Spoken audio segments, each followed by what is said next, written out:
Assalamualaikum warahmatullahi wabarakatuh. Kami dari kelompok 2 akan mempresentasikan tentang name service. Kelompok kami ada Dela Arduian, Hanisah Adi, dan Zenas Alfian.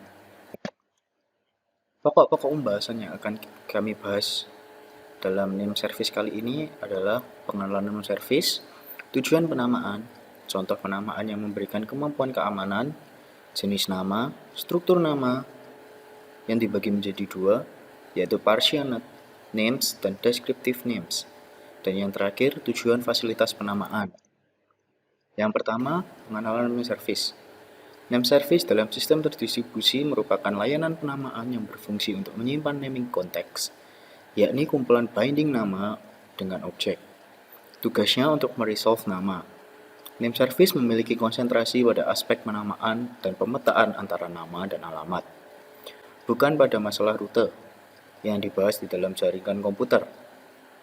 Resource yang dipakai dalam name service adalah komputer, layanan, remote, objek, berkas, dan pemakai. Name resolution, binding, dan attributes. Name resolution adalah nama ditranslasikan ke data tentang resource atau objek tersebut. Yang kedua, binding. Asosiasi antara nama dan objek. Biasanya nama diikat atau dibound ke attributes dari suatu objek. Yang ketiga, address. Address adalah atribut kunci dari sebuah entitas dalam sistem terdistribusi. Atribut adalah nilai suatu objek, property. Selanjutnya, pengenalan name service. Seperti inilah bentuk dari penguraian naming domain untuk mengakses resource dari URL. Yang pertama ada URL yang akan melihat DNS di mana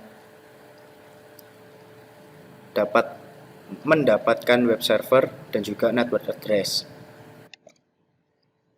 Lalu selanjutnya ada tujuan penamaan. Yang pertama, identifikasi, yaitu seseorang pemakai menginginkan objek atau layanan A, bukan objek atau layanan B. Yang kedua, memungkinkan location independence. Perubahan lokasi tidak menentukan perubahan nama, asalkan lokasi tidak menjadi bagian dari nama resource tersebut. Yang ketiga, memungkinkan terjadinya sharing. Lebih dari satu pemakai dapat mengidentifikasikan resource dengan nama yang sesuai atau tidak harus nama yang sama. Yang keempat, memberikan kemampuan keamanan atau security. Jika sebuah nama dipilih secara acak dari himpunan besar integer, maka nama tersebut hanya bisa diketahui dan dari legitimate source, bukan dari menebak. Jadi, jika seorang mengetahui nama objek tersebut, maka dia memang diberitahu, karena sulit sekali menebak nama tersebut. Contoh penamaan yang memberikan kemampuan keamanan. Pemilihan nama secara acak dari 128 bit integer, maka ada sekitar 3 kali 1038 nama yang berbeda. Sekumpulan objek membutuhkan nama yang unik dan digenerate 1 juta dalam 1 detik selama 100 tahun.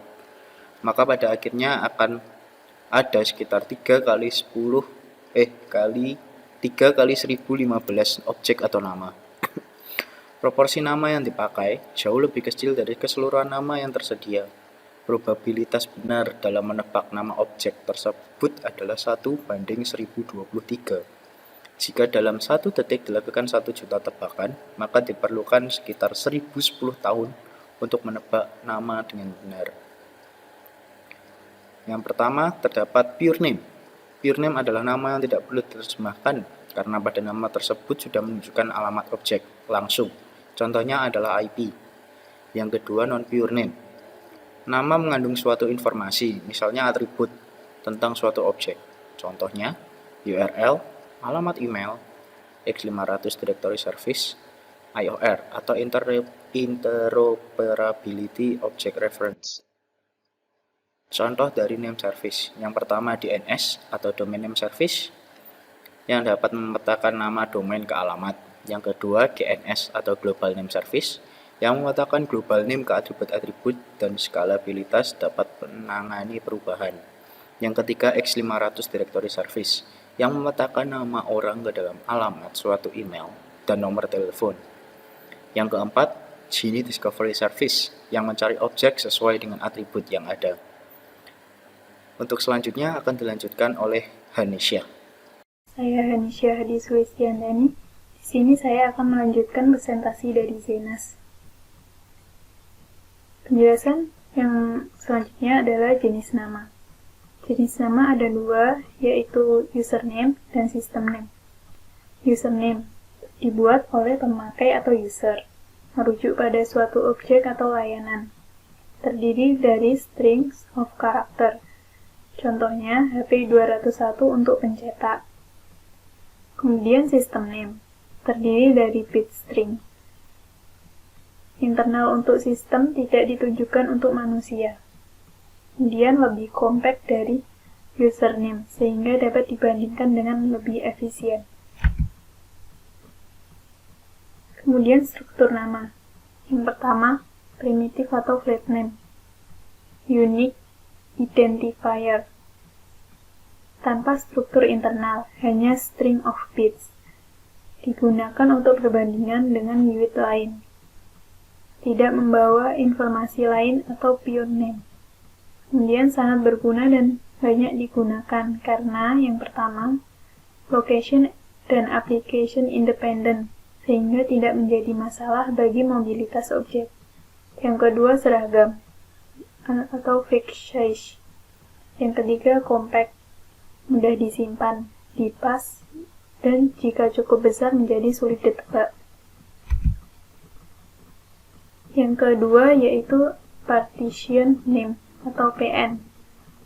Komposisi dari beberapa nama primitif, biasanya disusun secara hierarkis. Contohnya, telaga.cs.ui.ac.id. Membawa informasi atau impure name.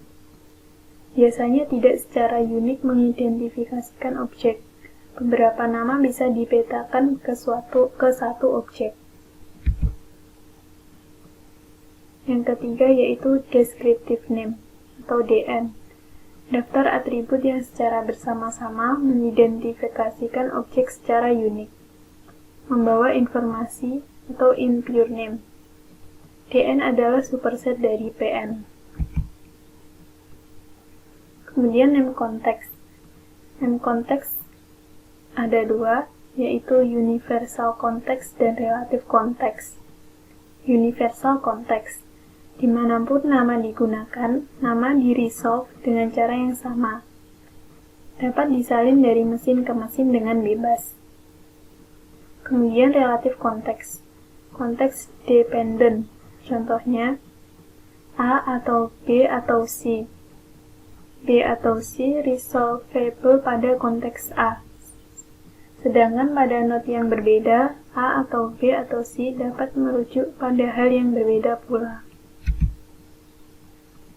Kemudian tujuan fasilitas penamaan ada 6. Yang pertama, efisien. Karena fasilitas penamaan merupakan dasar pada sistem terdistribusi dan digunakan secara terus-menerus. Yang kedua, tampak seperti global space, tidak tergantung konektivitas, topologi, dan lokasi objek. Yang ketiga, terdistribusi. Renungkan jika UH dibangkitkan oleh sentralis generator. Bottleneck, kemudian node tempat generator tersebut mengalami kegagalan. Yang keempat, mendukung dynamic relocation of object. Yang kelima, mendukung pemetaan one-to-many antara nama dan objek untuk memungkinkan multicase. Yang keenam, memungkinkan local aliases sehingga pemakai dapat mengekspresikan interpretasi semantik mereka terhadap suatu objek. Kemudian, penjelasan namelist. Namelist ada dua, terdiri dari name agent dan name server, yang penjelasannya akan dijelaskan oleh Della. Sebelumnya, saya akan lanjutkan presentasi dari saudari Hanisha. Nah, di sini adalah namelist.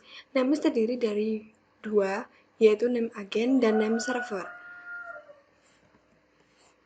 Nah, yang pertama ada name agent. Pengertian dari name agent sendiri adalah name agent berada di klien, bisa satu name agent per klien atau satu name agent digunakan oleh beberapa klien. Name agent menjadi perantara antara klien dan name server. Contoh, resolver pada domain name service. Fungsi memastikan bahwa lokasi name server terlihat transparan bagi klien program, menyembunyikan lokasi name server. 2. Berbicara dalam protokol komunikasi yang dimengerti name server. Ketiga, mengetahui bagaimana namespace diatur sehingga tahu kemana suatu request harus dikirim untuk memperoleh informasi lokasi. Yang keempat, melakukan negosiasi komplibilitas atau availability sumber daya resource berdasarkan atribut. Yang kedua, ada name server. Pengertian dari name server sendiri merupakan name server menggunakan basis data terdistribusi yang terdiri dari tuples, nama, lokasi, atribut. Contoh atribut, jika resource adalah printer, maka atribut dapat menyatakan apakah objek dapat melakukan percetakan PostScript atau tidak. Hal penting harus dimiliki. Yang pertama, availability, resilience of failure, konsistensi, kecepatan menerima pengaruh perubahan namelist, dan kelima, kemudahan mengkomplikasi list of object resource. Ada dua jenis name server. Yang pertama, primary name server, mendapatkan data dengan membaca file di storage. Yang kedua, lebih dikenal dengan file zone. Yang kedua ada secondary name server, mendapatkan data dengan mereplikasi data yang ada di primary server. Kedua, lebih dikenal dengan transfer zone. Selanjutnya, bentuk namelist. 1. Namelist tersentralisasi adalah namelist yang berada pada satu mesin. Kelebihan, layanan cukup dilakukan dengan melihat namelist. Kedua, waktu yang dibutuhkan antara registrasi objek dan saat objek tersebut dapat diakses sangat singkat. Ketiga, mudah untuk memperoleh daftar objek aktif. Kekurangan, poor resilience. Jika node crash, terjadilah malapetaka. Yang kedua, kemacetan.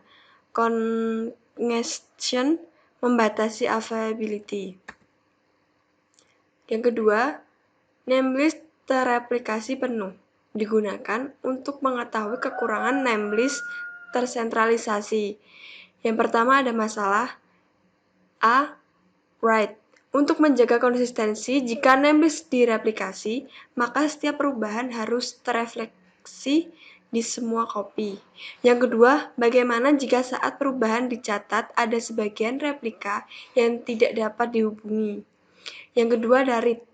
Bagaimana jika informasi yang diperoleh ternyata sudah usang atau ada beberapa replika yang tidak dapat diakses. Yang kedua, ada solusi. Sebuah nama name server dipilih sebagai master dan selalu merefleksikan secara akurat state of the world. Yang kedua, name server lainnya bertindak sebagai pemberi petunjuk yang belum tentu benar. Yang ketiga, propagasi informasi antara master dan replika dilakukan saat sepi.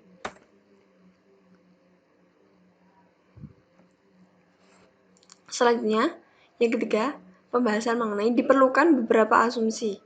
Yang pertama, data penamaan tidak sering berubah sehingga tidak konsisten relatif jarang terjadi. Tergantung dari aplikasi, cukup akurat untuk file system, tapi tidak untuk sistem berbasis objek yang sangat dinamis. Yang ketiga, jika dipakai data yang usang, maka akan terjadi error yang dapat diatasi. Contoh, buku telepon yang memuat nomor telepon yang tidak terpakai lagi. Yang ketiga, tidak ada masalah jika dipakai data usang. Contoh, format pada alamat email yang lama. Yang keempat, tentang kelebihan. Yang pertama, tidak perlu suatu central name server di mana seluruh station tergantung pada name server tersebut. Yang kedua, masih relatif mudah memperoleh daftar objek dalam suatu jaringan, di mana suatu namelist berisi informasi yang dibutuhkan. Yang ketiga, availability meningkat, sehingga lokasi objek dapat ditemukan lebih cepat dari namelist tersentralisasi. Yang kelima, mengenai kekurangan, menggunakan lebih banyak memori. Yang kedua, potensial timbul masalah tidak konsisten. Pada beberapa jaringan, broadcast package ke replika sangat meningkat overhead jaringan. Nah, ini namelist terreplikasi sebagian. Yang pertama, ada sebagian namelist disimpan dalam change setiap mesin, memerlukan mekanisme petunjuk yang biasanya benar. Yang ketiga, tidak ada master copy. Yang keempat, umum digunakan pada sistem berbasis objek. Yang kelima, UID merupakan nama objek. Yang keenam, petunjuk harus dapat diandalkan. Yang ketujuh, petunjuk lokasi disimpan dalam nama tersebut untuk menghindari seringnya berkonsultasi dengan name server. Yang kedelapan, jika sebuah objek berpindah, maka setiap referen harus diubah satu persatu. Terima kasih. Sekian presentasi dari kelompok kami. Jika ada salah kata, kami mohon maaf. Wassalamualaikum warahmatullahi wabarakatuh.